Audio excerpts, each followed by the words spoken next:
Hi, welcome to the raspberry field, raspberry patch.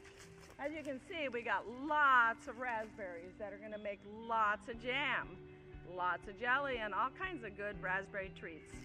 And most importantly, I'll have lots of raspberries for the grandkids to come pick and eat and enjoy. One of their favorites. So, let me tell you a little bit about raspberries. Raspberries are what I call a perennial root.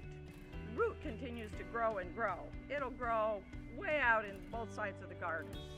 In fact, raspberry plants are all started last year from roots that had grown out and started growing out in the middle. As you can see, some of these are growing out in the middle of the row.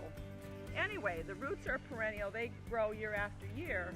However, these raspberries are what I call ever-bearing. They give 2 crops a year. They give a spring crop, usually around late May, early June, and a fall crop where they'll start bearing fruit usually around August, and they'll continue until frost. Anyway, in order to maintain them, they have to be pruned. The old fruiting wood is pruned off in the springtime, and the dead wood from last year's canes is also pruned out in the fall time. That's pretty much it. Let's do some pruning.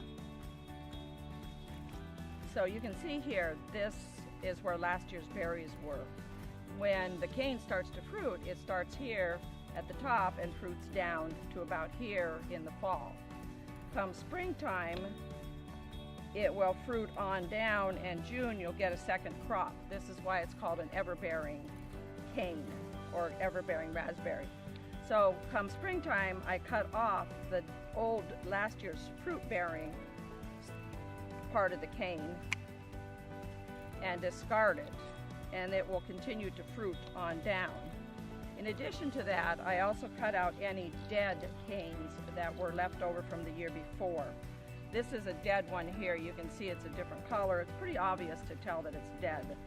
So I go down and I cut it out here at the ground level and just get rid of it. And that's pretty much it.